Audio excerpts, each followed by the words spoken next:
কেউ যদি prize bond gift করে সেটা রেখে দেওয়া জায়েজ কি না? প্রাইজ বন্ড জায়েজ।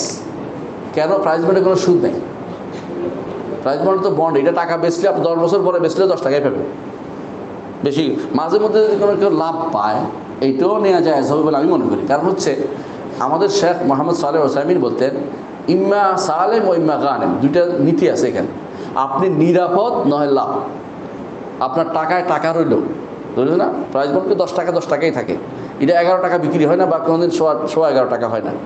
এটা 10 টাকায় বিক্রি। এবং এটা জুয়াও না যে ওই অনেকগুলো আছে না যে বিশেষ সময়ে আপনাদেরকে ছাড়ে, কি বলে, লটারি ছাড়ে।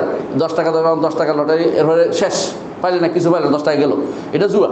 কিন্তু প্রাইজ বন্ডের হলো টাকা রয়ে গেল, সরকার এটাকে আপনার কাছে এত টাকা জমা করছে রাখলেন, আবার আপনি ইচ্ছা করলে ভাঙ্গায় টাকাটা ব্যবহার করতে পারবেন, এটা দিলে, জমা দিলে।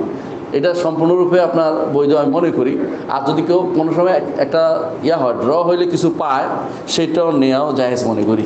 কারণ এটাতে ক্ষতি হয় নাই কারণ এটা সরকারিভাবে আপনাকে এটা পুরস্কৃত করা হচ্ছে, নির্ধারিত হারে দিতে হবে জরুরি না, না পাইলেও আপনার টাকা রয়ে গেছে, আর পাইলে এটা অতিরিক্ত দান আপনি পেয়ে গেছেন। এই জন্য কখনো বাজারে যদি কোনো আপনি কিনেন না, দেয় না, র্যাফেল ড্র হয় না বাজারে, আপনি অনেকগুলো জিনিস কিনেছেন দেখে আপনাকে একটা কার্ড দিল, এইটা যদি আপনি কোনো ছাড়েন, ওই একটা ঘুরে না, একটা কি ভিতরে বক্সের ভিতরে রাখেন, তো কয়দিন পরে এটা দেখে, কারণ নাম উঠলে যদি কোনো কেউ পায় সে নিতে পারবে। এটা আমাদের শেখ মোহাম্মদ সালেহ ওসাইমিনের বক্তব্য, সে নিতে পারবে। উনি বলছেন যে নিতে পারবে। তিনি একবার মদিনায় আসছেন, আমার চোখের সামনে তিনি আলোচনা করছেন, তিনি বলছেন যে এটা নিতে পারবে এই জন্য, কারণ এইটাতে তার কোনো ক্ষতি হচ্ছে না, কারণ পয়সা দিয়ে কিনে নেই।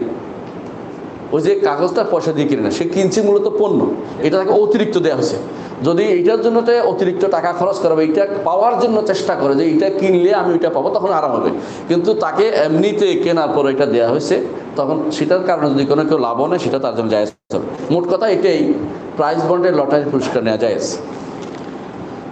এটা আমার কথা না, শেখ মোহাম্মদ সালেহ ওসাইমিনের বক্তব্য।